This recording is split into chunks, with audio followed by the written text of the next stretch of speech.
in a different way.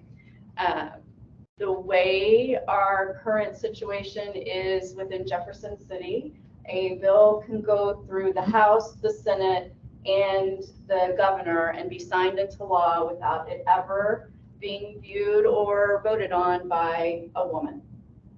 And that didn't sit well with me because I feel like we bring a lot to conversations and to policy and to developing reasonable laws. I felt like we needed to have greater balance within our state. So that started kind of the ball moving in that direction. And I also knew that I had accomplished some really great things in my career. So I don't look at politics as being like my be all end all, like I have to build my career in politics. That's not what this is about, because I did that before and was really proud of what I did. So now I feel like my job is to right the ship and get us moving in a direction so that I can turn it over to you all and you have something really good to work with. And that's what I view every decision that I make, is thinking about that next generation. Because I did have I'm very comfortable in this space. I love being in here with you all, and I saw my students and I saw I needed to get things ready for them so they could take the lead and move on to the next step. Because I knew I'm not going to be a career politician. That's just not in it for me. But I do think that we could do some work to get it better and ready for you all to take the lead in the next few years. And so really, when I think of the decisions I make and the way I vote, it's thinking about that next generation and how I'm setting this up for you all in the future. So that's the why. How would you, so it's so interesting. Normally what I like to do is I like to track down your voting record. Yeah. But you've been around for about a year. Right. Your first term. Yeah, first term. Yeah. So I know you're new to the game, right. Not really at this point. What's your day-to-day like? So the day-to-day, it is such a weird place to work.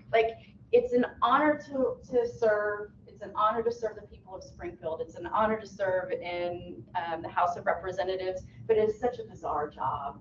I mean, you go in and the Capitol is beautiful, and there's so much history and all the things that happen in that building. It's a big task to take on, right? But then you get into the building and it is just unpredictable. That's how I saw it. It's just unpredictable. You never know on a day-to-day basis who's going to show up in your office, what conversations you're going to have, what type of legislation you're going to be hearing debate on that day. So you really have to be nimble in your ability to adjust and adapt on the fly, be able to read a lot of information, synthesize it, make good decisions on what you've read, and try to make the best decisions possible. I think that's one of the things that threw me the most, is I was very used to controlling my own schedule. My calendar was built by me, and I took the meetings and I scheduled when meetings happen. I just had to throw it all out the door and just say, all right, it's just whoever shows up at the door, you've traveled all the way to Jefferson City to see us, let's come on in. And so I never know who I'm going to meet in a single day. And that's great. That's part of the job. That's great. We had talked about this with a colleague of yours. You guys are in session roughly half the year. Right. Like January to May, January to June. Kind of like a semester. Yeah, not that different from a semester. It's not. And that was a pattern I was used to. What are you doing the other 6 months or so? So right now I am focused on constituent services. So just because we're not in session doesn't mean that constituents stop needing services. So for example, Medicaid enrollment started up again, and that is something that hadn't taken place for the past 2 years because of COVID. A lot of people didn't know they had to re-enroll, so they lost their insurance. So my office has been able to help connect some of those people back to their insurance who may have lost it.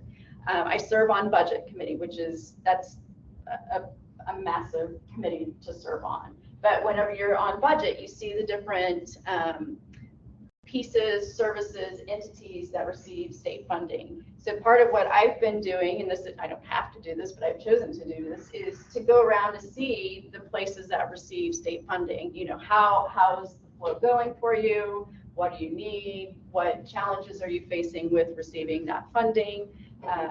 Just whatever is needed. You had posted on, I believe it was Instagram, not that recently, Yeah. a stack of papers that was taller than you. Yeah. What was that stack of papers? So that was the 2024 state budget. And so That was the budget? Did you, state? I should have put that picture up. So yes, I wanted to keep all those budget books in place because I knew, I mean, it's a lot to digest. And I will tell you, not everyone reads that budget, which makes me nuts because it's $51 billion. $51 billion deserves attention, right? So I held it to the end of veto session just to make sure that everything stuck that was going to stick. I didn't need to refer to it anymore. I stuck all the books up from all the divisions, and I think there was like this. That was the state budget. That doesn't include any amendments that we added on throughout the budget cycle. So it probably would have been taller. The last time we were visited earlier today by Melanie Stinnett, Yeah. who is a colleague of yours and Republican. Yeah. Allow me to ask you the photo negative of the question I asked her. Why are you a Democrat? Why do you identify with that party and not some other party? Yeah. You know, for me, I guess it's a little bit how I was raised. And I think that's probably how a lot of people come into the parties that they chose. But I have certain core beliefs that align with that party. I'm a proponent of public education. I'm a proponent of making sure that everyone has the right to an economy that works for them, that they're paid fairly, that they can take care of their families, that you can retire in dignity. And so that we're taking care of everyone, not the middle class, not just a few. And then I want people to have health care and in a reasonable fashion. And so those are kind of the pieces that align with my beliefs and how I view the role of government. And that's two different, people have two different views. Some people are, and there's more than two different views. You know, you have the viewpoint that government should just stay out of the way and not interfere. And then there's a view that if we're going to have government, it should be serving the people and working for the people and helping those who can't help themselves. So that's why I lean to the left. I will say I consider myself a moderate. I think Springfield's a moderate city. That if you look at the maps that were recently drawn, it's more of a moderate city. And that's what Missouri used to be. We used to be a bellwether state. And the old saying was, however Missouri goes, so does the presidency go. And so that has shifted of late. But we used to be one of the states that could pretty much call the presidency, and we were purple. And purple's good. Let me tell you, purple is good because I believe, here we go, I'm sorry. Sorry. I believe that we need balance. I believe that my colleagues on the right side of the aisle have good ideas, and my colleagues on the left side of the aisle have good ideas. And when we can bring those together in a reasonable fashion, we get the best legislation possible. If we only hear one side of the story, we're leaving something out. We're potentially losing something. So I believe that we work best when we have balance, because when we have balance in our state, we are forced to work together. And that's a great thing when we have to work together. Right now, because we have a supermajority situation and a superminority situation, you can get rolled over in your legislation really fast without anybody being able to check you, right? But if you have that balance where people have to work together, you end up with a better result than having one supermajority situation. So we have dozens of questions for you. Yeah, great. And I'll open it to the floor as well eventually. But Yeah. first, let me get the ball rolling with a few questions. You are a statewide member, you're a statewide legislator, but we do have some federal questions. Oh, okay. The first federal question I'll ask you about, probably one of the biggest stories happening right now, is the government shutdown that's about ready to happen. Now, we haven't really talked about it here in class. Right. What's happening and how would God Emperor Hein fix it? Well, part of that is we have different factions within parties of themselves. So within a Republican Party, you could have a very conservative caucus, you could have more moderate caucus. In the Democrat side, you could have the same thing, more liberal caucus and more moderate caucus. And so sometimes when you have those factions not working together, or you want to prove your point at any cost, that's what happens. And we see the standstill happening right now with the budget. The sad thing is that people are going to pay the price, right? And that's not how government should work. And that's what makes me nuts. The people are going to pay the price if we don't figure this out. Now, will they figure it out? Hopefully. Typically, yes, they do, but it's always last minute. It's always pushing it to the end.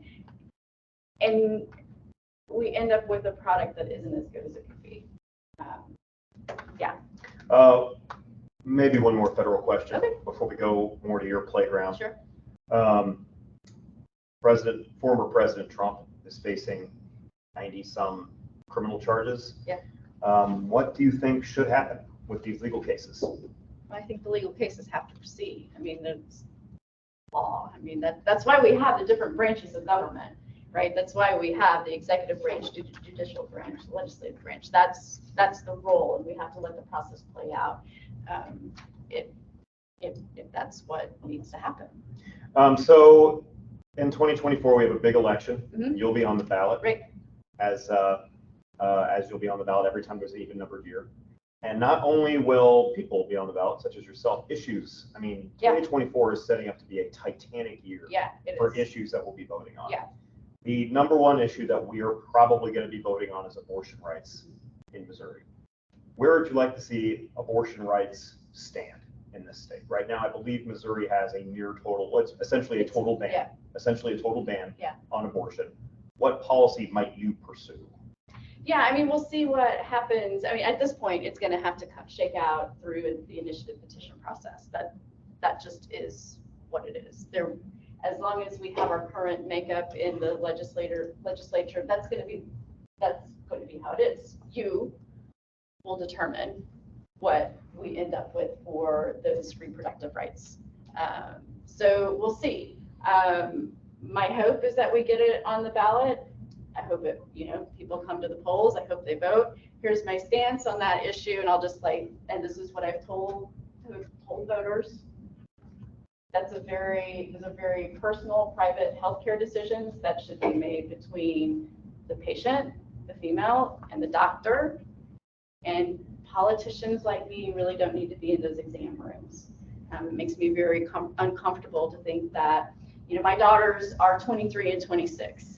And if a doctor for a minute hesitated on saving their lives because they were afraid that they were going to be sued because of a law I put into place, that would make me so incredibly sad, angry, hurt as a mom.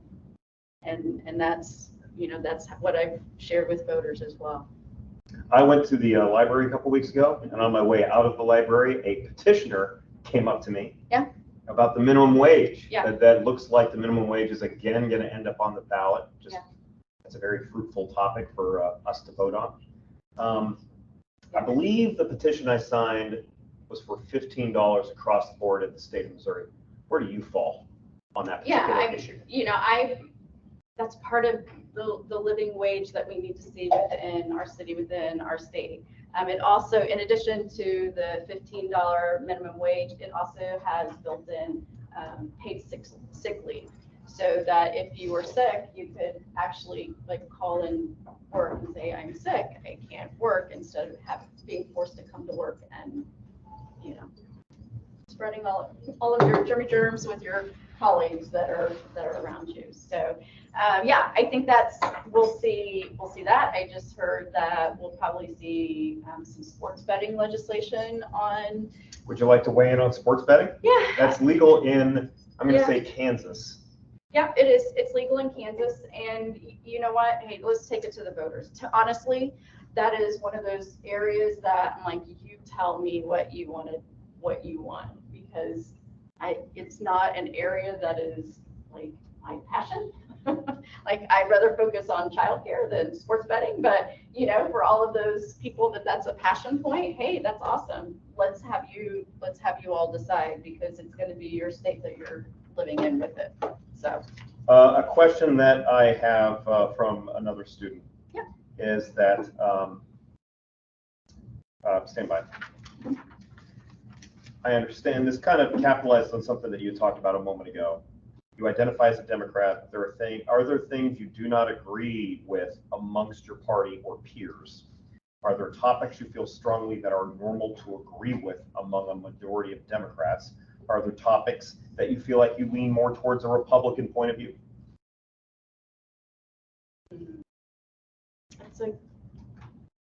That's a good question. I will say, when I think of, what used to be, like, I'm a proponent of local control. I want to see our school boards have local control. I want to see our city councils have local control. And state government has its place. Local control definitely has its place. And that used to be a very Republican issue. I think that's kind of dwindled. And now I feel myself like standing up more for local control than I ever thought that I would be doing solo. That's definitely an area. I am probably more realist. Like I tend to be a realist and realize where we live in our state. And I know we're not going to have extreme legislation put into place. So that's why I tend to be more moderate, where we might fall. So for example, like whenever I hear, free higher education for everyone, okay, that's awesome in theory. How do we get there in practice? And so I tend to be that person who I appreciate the ideas. How do we actually get that implemented and be realistic in what we can achieve? I'm probably more fiscally moderate than some other people. That's probably where we start like diverting a little bit. I'm frugal with my own money. I want to make sure the state's money is being spent wisely, effectively, efficiently. And that's, those used to be a very traditional Republican platform, but that has even shifted a little bit. One of the biggest issues that the legislature worked on in 2023, earlier this year when you guys were in session, was transgender rights. Right. Particularly the access to, I think, what we can call transgender care for minors. Right. And also transgender women specifically competing in sports. What's going on? Where are we kind of sitting on that issue? And where would you like to see us on that issue? Well, I mean, those two bills passed, and those are probably the most challenging pieces of legislation to have to hear, because it's a very emotionally charged topic. Anytime you have kids involved, families involved, it's I mean, to hear the testimony was gut-wrenching. And I don't care what side you fall on the topic, it was gut-wrenching to see kids be put in that place to have to testify in front of a room full of adults about their existence. That was rough.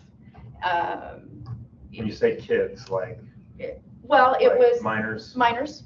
Yeah, siblings who had, That's a tough ask. That's a tough ask. So imagine yourself when you're 10 years old, 9 years old, 11 years old, and you're having to testify in front of a room full of people like me. That's a big ask. That's a heavy lift. So, I think about the emotional toll it took on those kids and those families. The legislation passed. Now, here's what's interesting. I'm sorry, for those in the room. Oh, sure. What passed? So there is a moratorium on gender-affirming care for minors with the bill. Now, what was also in the bill was if somebody was currently seeking treatment, they could continue on that treatment. However, what has happened is some of the hospitals, because again, they're afraid of being sued by what we've done with the law, they've stopped offering that care to those existing patients, just like flat out. Like one day you have it, one day you don't, which that can cause some really challenging issues for people who are receiving those services. So we have that part of the band, and then we also have the sports part of the band. Now, here's the deal on the sports. How many of you played sports? And so, and you're probably familiar with MISHA, the Missouri High School Activities Association. They already had policies in place to take care of this. So it wasn't even an issue where we needed to weigh in because they had policies in place. Again, it's that local control, and now we've spent hours, days, weeks on that issue when it was already addressed at that level. So, yeah. Another question. I would like to open it up to the room, but before I do, let me ask one more question. This comes from a student. This is kind of relevant to OTC. There was a survey conducted. Nearly 50% of OTC students suffer from food insecurity. Yeah. What would you do to help people suffering from food insecurity due to inflation? No, yeah, that's the big one, right? It's huge, and it's not just students at OTC, it's students at Missouri State, it's students in Springfield Public Schools. And I think that is where we can help, you know, as a legislature, that, you know, we can provide some assistance to that end. I think there's a misnomer that if you are in college, then you must have the resources to take care of yourself, right? That's just the assumption. I know whenever I was a college student, I was flat out broke, and like ate out of the vending machine because that's what I could afford to do, right? So I think we have to change those perceptions that, you know, just because you're in college doesn't mean that the need stops, right? It continues. Do you still have the breakfast program that takes place? I love that program. That was great to see. But it's just like we have to do with our K through 12 students, making sure that they're fed, making sure that you're fed and on, because you learn better, right? When you're having to, you know, I know in my office we kept food like right out in the lobby because we knew it was a problem, right? So that is an area where I feel like we could do more, you know. That's OTC receives state funding, they receive county funding. It becomes how do you spend the money. We have, like I said, dozens of questions for you here, but I want to open it up for a minute if anybody in the room might have a question. Yeah. So kind of going along with what you were saying about food insecurity with college students and just students in general, something that I don't necessarily see here, but in other like bigger cities is kind of, oh, I've already forgot it, but it's like people who do not have a stable shelter, or people who are homeless, they're forced to like live on the streets. But lots of cities, primarily places like New York, Chicago, bigger cities like that, are implementing structures that no longer allow these people to have a place to sleep, like putting spikes on benches, making benches really weird shapes. So since we don't necessarily have that here, what is, just living on the north side, I see people who are homeless like every single day, and you're a realist. If this was up to you, how would you realistically try to put in place a way to solve or just make the homeless have a better living situation or something better? Right. I mean, that's so Springfield I mean, just the past couple of years, we've seen our rent prices just go through the roof. And so people getting, you know, priced out of the market even for rent. And then if you're trying to buy a home, that makes it even tougher. And if you're living paycheck to paycheck, one, you know, car repair or house repair or whatever it might be could like do you in, right? So there's a couple of different ways. I mean, one, we don't have enough affordable housing in Springfield. We don't. I mean, the city has acknowledged that. So, you know, making sure that we work to provide and build out affordable housing is going to be important. You know, there are a couple of ways to look at the homeless situation. Do you treat the symptoms, or do you get them housed and then start treating the symptoms? So a housing first model. I tend to lean towards that housing first model, get them into, you know, some type of safe shelter, and then figure out what it is that they need to be able to function, you know, independently. do they need mental health services? Do they, are there substance abuse issues going on that we have to treat? Is it just a matter of we need to get identification for them so they can get a job? I think, are anyone familiar with One Door in town?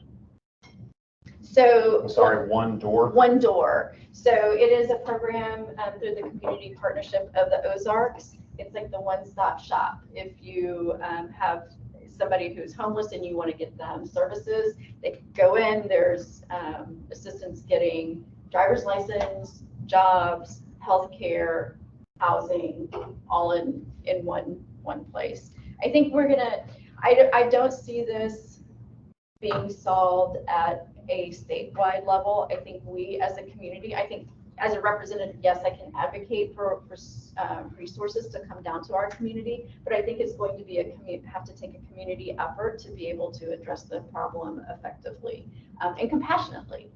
They're people. They're people. And how do we take care of the person and take care of our city simultaneously? So food, home insecurity, Yeah. those are threats for our students. Yeah. At the very beginning of the semester, we all faculty got an email from the provost here at OTC saying, make sure you lock your doors. Class starts. And we're still grappling with that. Obviously, it's in response to the rash school shootings and really just mass shootings we've seen over the last decade. Is that the solution? What is the solution? What can we do to cut down on these extremely tragic events? Yeah, I mean, I know whenever I was teaching, I would always, and I still do this, I look around, how am I going to get out of here if I need to? How do I get students out of here if I need to, right? I mean, I taught in a building that was all glass. I'm like, well, we're sitting ducks here. So yes, I think it's wise. I mean, you've been forced to be in this situation. How many of you grew up doing the active shooter drills? Yeah, that was not my generation. I didn't. That was not something that I had to do. And so the thought that you all had to grow up, my girls had to grow up doing that. I mean, it makes me incredibly sad, incredibly sad. I do think there are some, just some common sense regulations that we could put in place that would enhance gun safety, that would prevent some of the shootings. And I think that's, maybe that's one of the misnomers that we have too. Is, like people say, oh, you're a Democrat, you want to take away guns. I don't want to take away guns. I want people to be safe with guns, responsible with guns. That's it. I mean, my husband hunts. I grew up in a rural community. Everyone hunted. We have guns in the home. But I do think there's a place to be just for some common sense legislation to go through. And then that's where we start, getting some differing opinions. But until we do that, you're going to continue to see these shootings occur. And yes, there are mental health issues there. And yes, there are multiple issues there. We have to, again, address the whole situation, not just piecemeal it together. That's great that you locked the doors.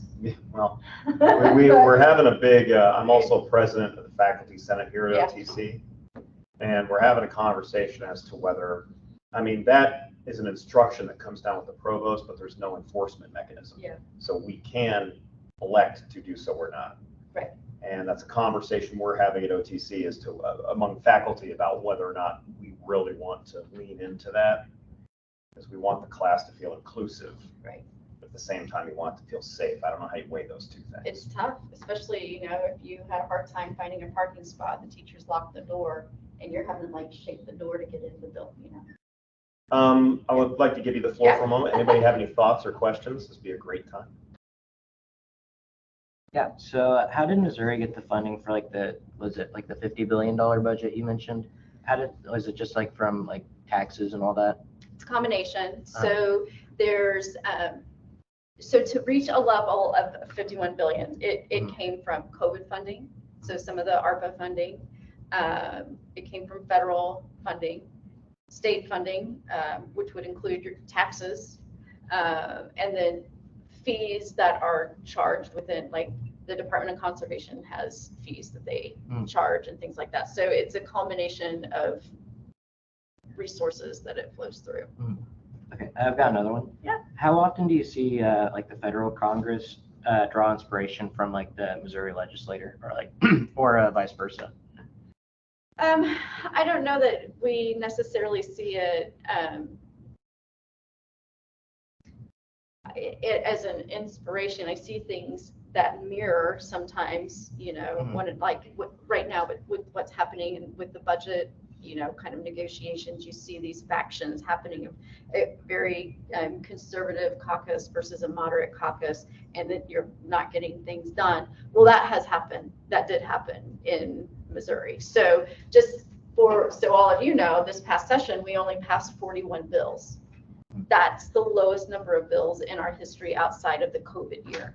And part of the reason was when we hit the last week of session, when a lot of things go through the final, kind of, vote to go into law, there was a divide within the Senate, within the Republican senators, and they can filibuster. And so they held the floor from Wednesday to Friday of that last week of session, and essentially nothing got passed during that time frame. So there are some similarities, because I think we're seeing that now at the federal level. It's just that they don't have, all of the deadlines that we necessarily have. Like that was it. You're done on the last day of session for the state level.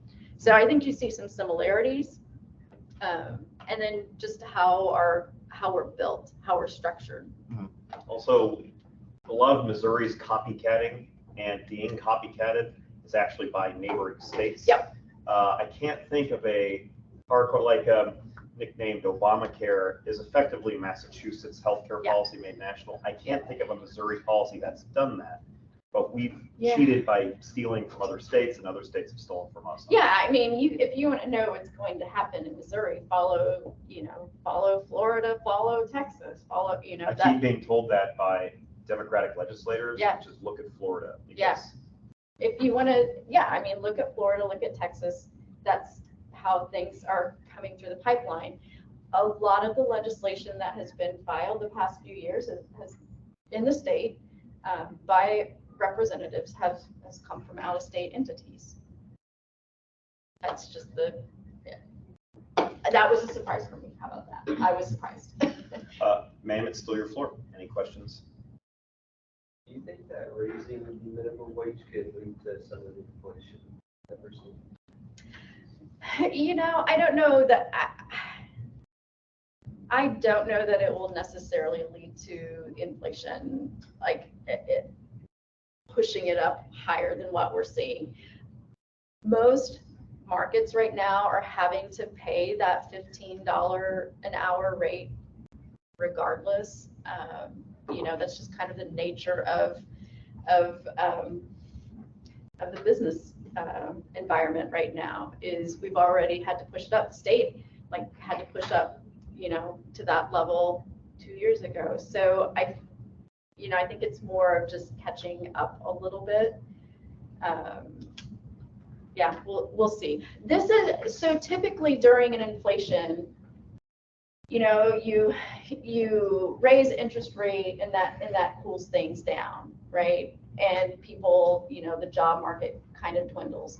This one is something very, very different. And I think the traditional strategies that we've used to curb inflation haven't necessarily been as effective, or I don't know, it maybe have taken longer because you have this inflation happening, but you have people employed. We have one of the lowest unemployment rates, which is a good thing. We want very low unemployment rates that we've seen in our state history. So you have people who are working, and you have employers who still need people, right? So we don't have the shrinkage of jobs. So it's very interesting how you see people trying to use these traditional approaches in navigating inflation with this reality of what we're dealing with in our economy. And there was so much money that has flown through our economy and through ARPA funding, COVID funding, that it's changed it. But like if you're in the construction trades, I talked with them, they have business booked for at least 5 years out, right? So I mean, that is very different than what we typically hear when we think we're going to hit a recession. And, you know, so okay, so I do read, this is kind of like my space. I love this space.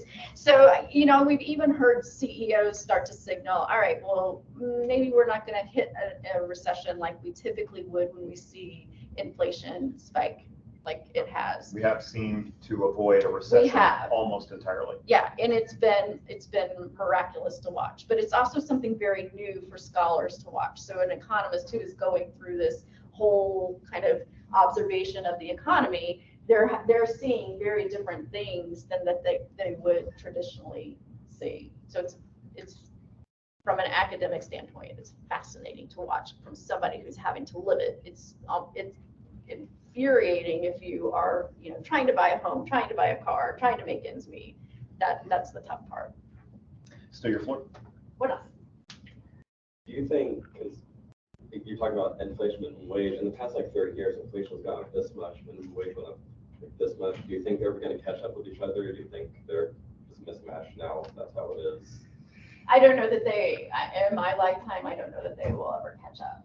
I don't. It's going to take, I mean, that's part of the deal, like getting it ready for you all to take over in the next, you know, the next phase. What's important to you? I hope your generation is kind of tuned in on that, how we make sure that people have that living wage to be able to sustain. Yeah, unfortunately, I wish I had a better answer. Now, I do think the marketplace, you know, kind of demands some of those wages as well. So as long as we have, you know, a lot of jobs out there and not as many people as we need to fill them, we'll see wages continue to increase. But that takes time. So I saw earlier that your sponsored legislation, 2 of the bills you're sponsoring are a tax credit on diapers and formula, and then tax credit for like employment raises. Do you have a big picture goal for that, or are those like more minor, unseparated, or more minor separate things you're looking for? Yeah, so, and that was for last session. So when we go back in 24, you have to refile, you know, pieces of legislation to move forward. So, you know, the tax credit for it was diapers, formula, there was some that had groceries on that. That's simply to address some of the pressure that families are feeling on their pocketbooks, just to ease a little bit of that financial burden. That was important to me, to be able to address that piece. The second one that you're referring to is the apprenticeship tax credit for employers who grow their apprenticeship program. So that one, this is kind of the interesting thing. That one actually went through in a similar form on a different bill, on a Republican-sponsored bill.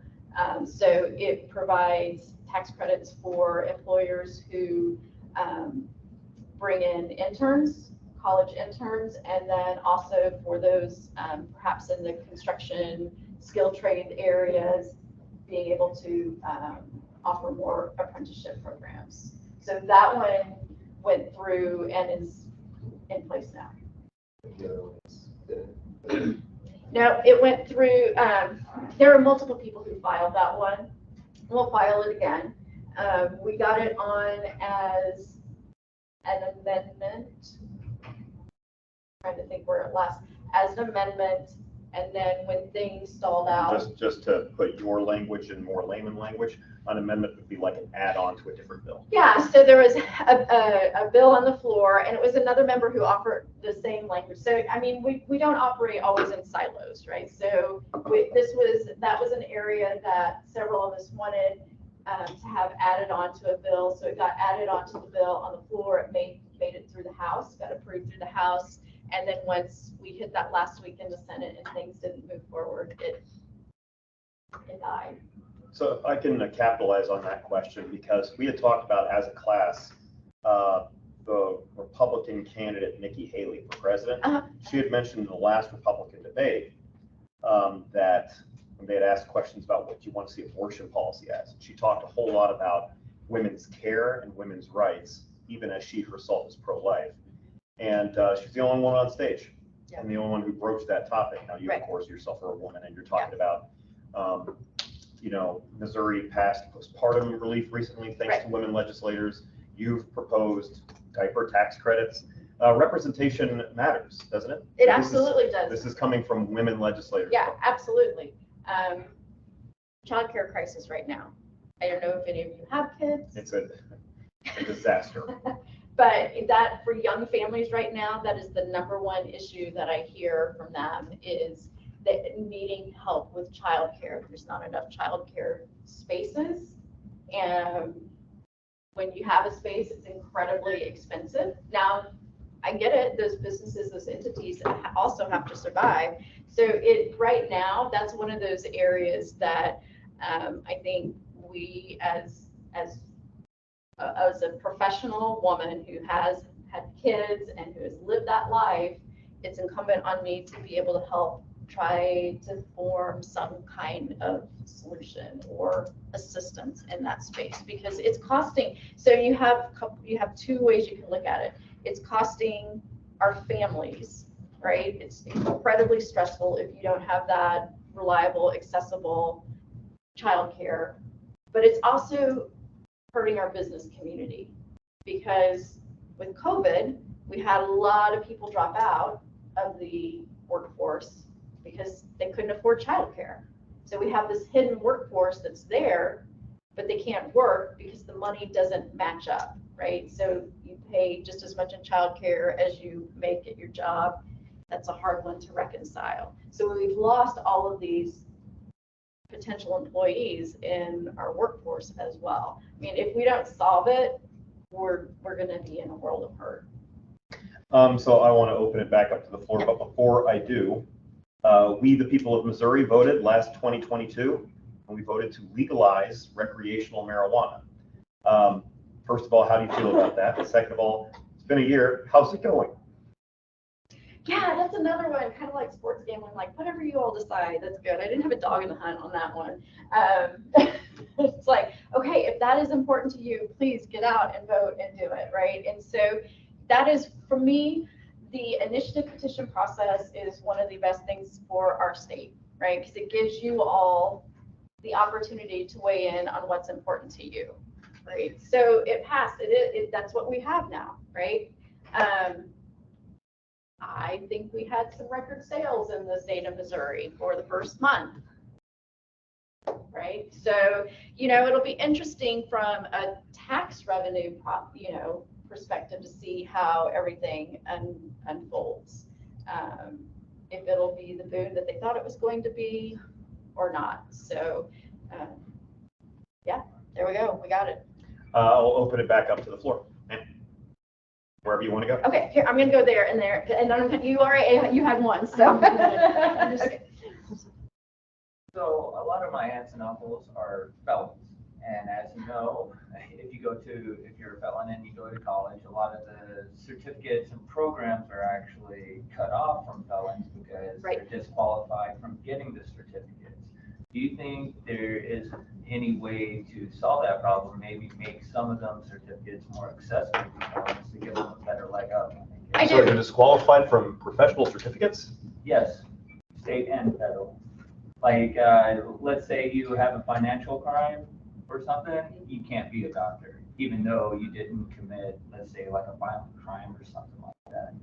Let's say you steal a TV. Well, when you're in your 20s, well, now you can go to college, but let's say you want to be a scientist or something. Well, you can't get the federal certificates or, security clearances and stuff like that. So these, six-figure incomes are effectively closed off from felons that maybe might not necessarily deserve it.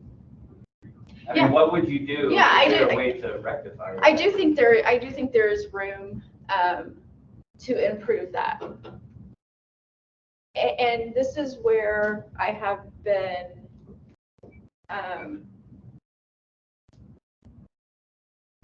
pleased.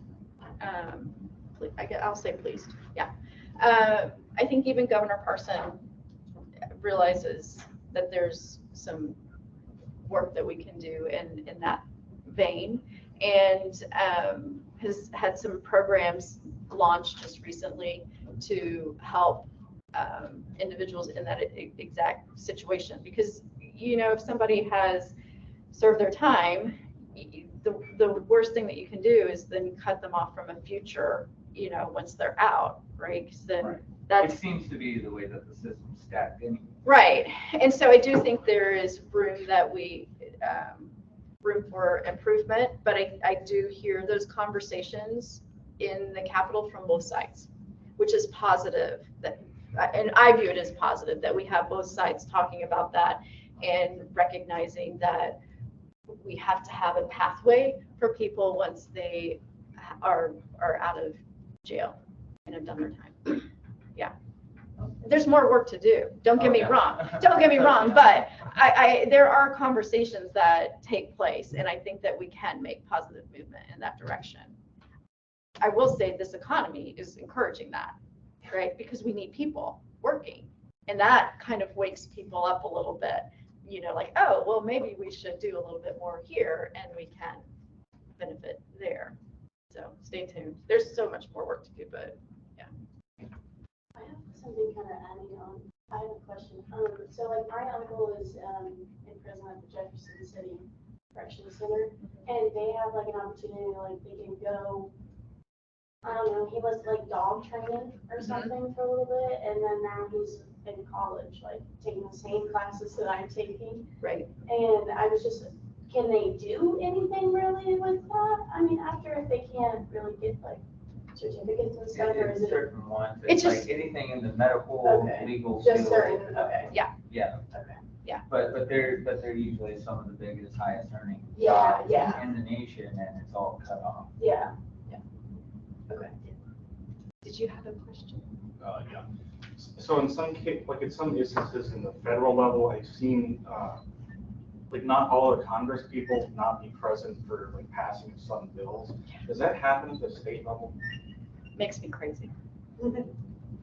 Makes me crazy.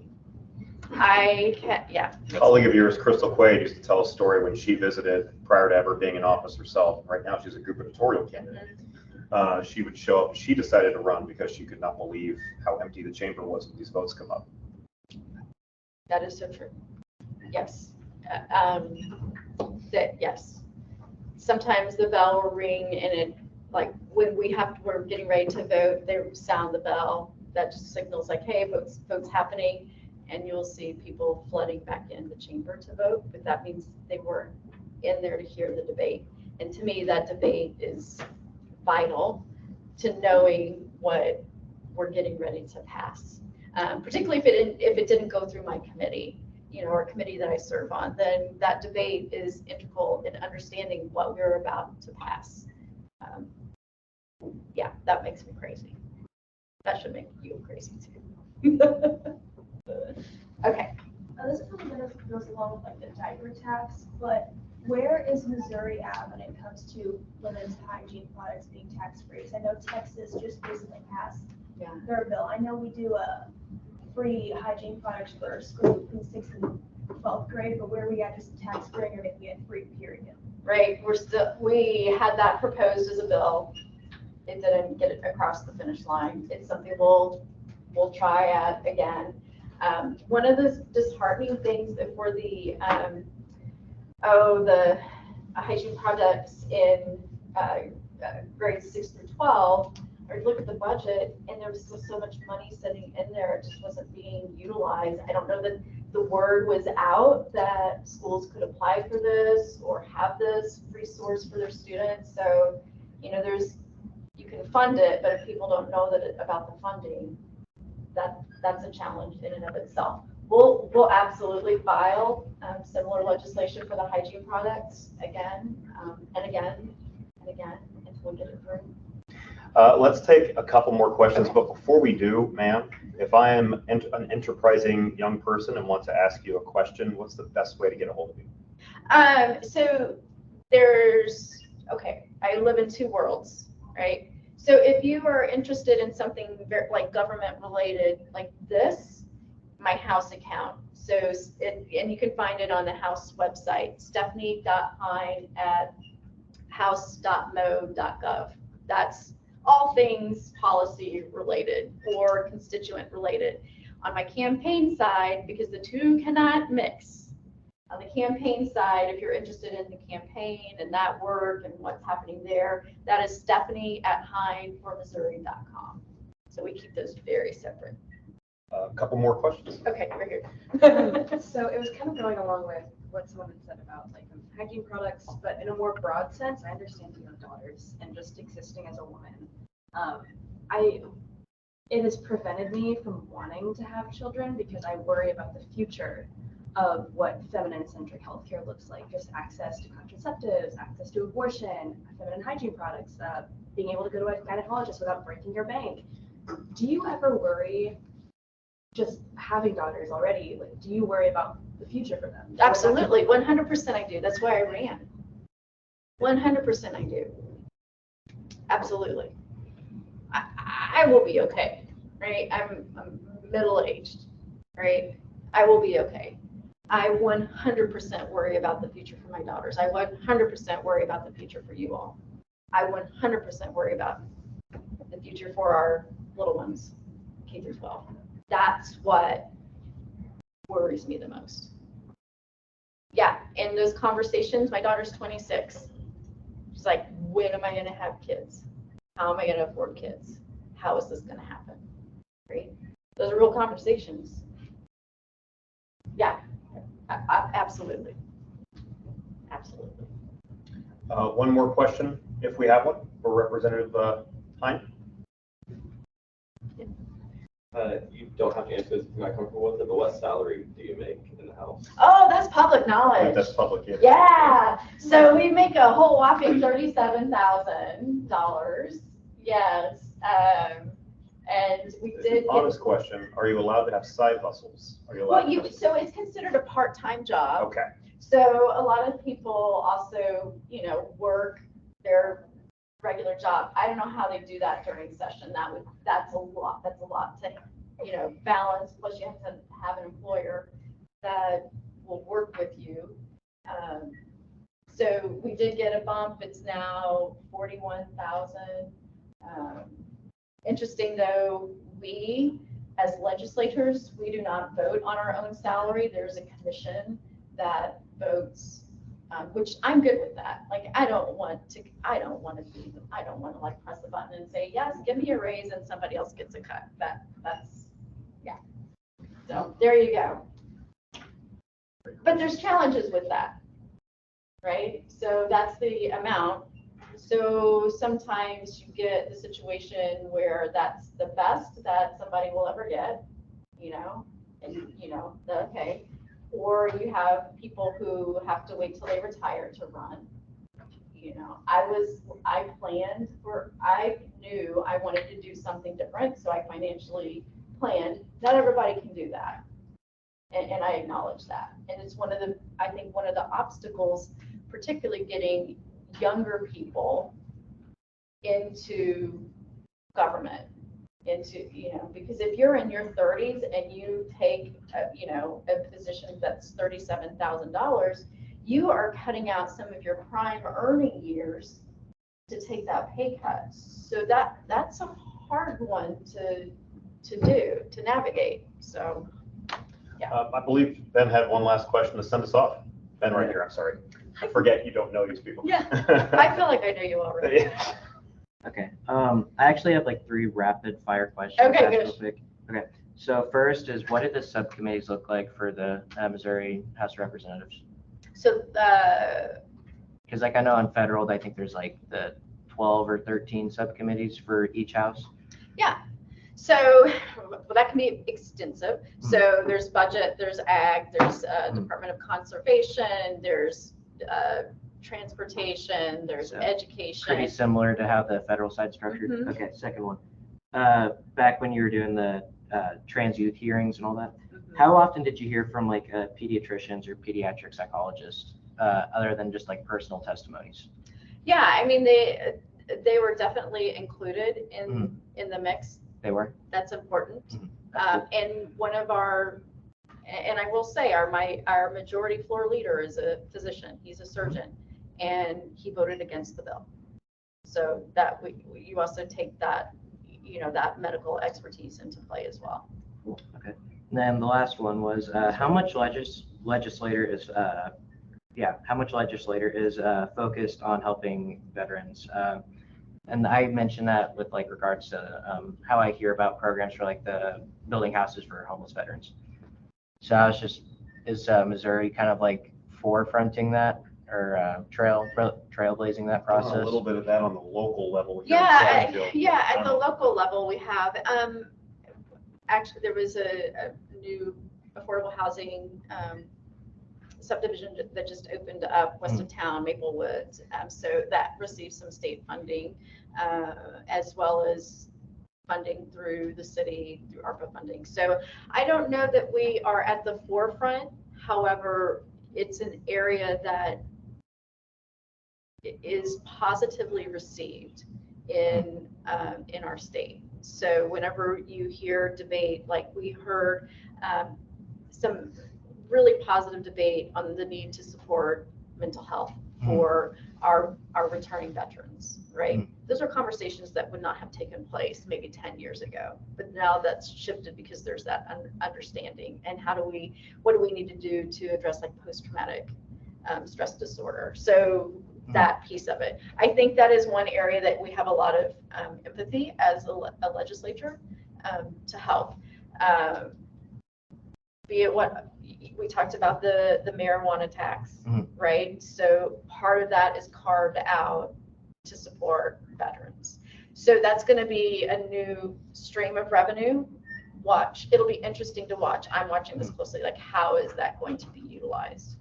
And hopefully it's effectively utilized. Yeah, that answered all my questions really well, so thank you. And a round of applause for Stephanie Hein. Thank you so much. Thank man. you. Oh, our pleasure. Yeah. And we're going to keep on rolling here, but thank you so much. You guys had great questions. If you need anything, please reach out.